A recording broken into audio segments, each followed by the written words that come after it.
they continued using the research. They kept going back to the same interviews with doctors because they'd find little things, Also, there were certain little formats.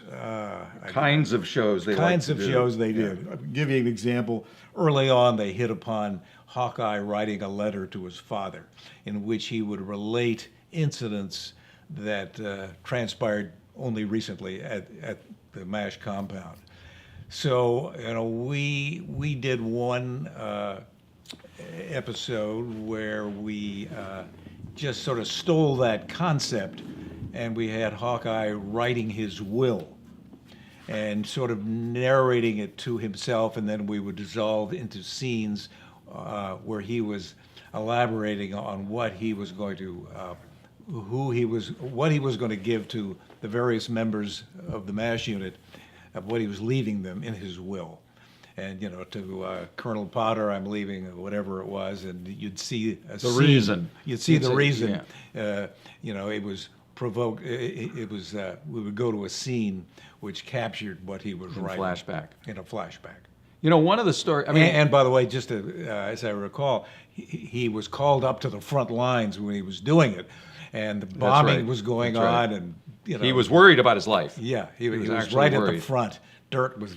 He was in a trench. Dirt was going down his shirt. And he was in danger, so that's what motivated him writing the will. But when you ask that, Steve, it's an interesting question, and it sort of goes back to the idea of that I was talking about earlier about how the nagging thing for writers all the time is where do the stories come from, and one story that I like to tell about MASH that sort of illustrates how things become transposed is that very quickly there was a story that Dave and I had heard a very long time ago having nothing to do with MASH or the military about a well-known star who went into for an ophthalmological exam, and along with him was one of his representatives, his manager or agent or something.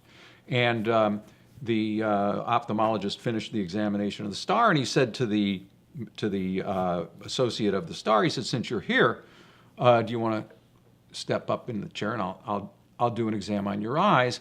And the guy said, "Fine." And he got into the chair, and the ophthalmologist looked into his eye and saw that the guy had cancer of his eye, and the eye had to be removed. And so that is the kind of story that I think as human beings and as writers stick with you. That story never leaves. It's always there. It's always easy to grab it. And we were working on a MASH episode, and a guy comes into the MASH unit with serious wounds with his buddy. And the guy coming in needs surgery very badly. And they have to give him a transfusion. And the buddy says, I'd really, this is my closest friend, and I'd really appreciate it if I could be the one to give the blood for this. And they said, well, we don't know. We have to check and see if you have a match. So they look at his blood, and they find out that he has leukemia. So the story of that guy with that one problem becomes a MASH episode in a way that you never could have predicted if you weren't stuck at that one place in that story at that time. And that solution presented. It was one of the funnier episodes. It was. Yeah. I can tell you one that we never could get to work. We always thought was a funny idea, but it just didn't lend itself. Nobody could figure out where to go with it. But we knew that during the Korean War, Joseph Stalin died in like 1953. And and we always incorporated news events back home, including even Little Abner's The Schmo and hula hoops and whatever was popular. Studebakers that had the front end on the back end, looked like it was going forward when it was backing up. So we tried to incorporate that in a story where Hawkeye hears that Stalin has died and wants to contact Army headquarters so he can go to the funeral. We saw it as a way where Hawkeye could get, his sarcastic message across about the insanity of a war while attending Joseph Stalin's funeral in Moscow. But Didn't work. We could never get the thing to And fly. and on and very similarly, we ended up. I don't know who wrote it, but there was that whole "Moon is Blue" episode where somebody had discovered that the moon Oh, is yeah. blue was a big cause celeb. Yeah.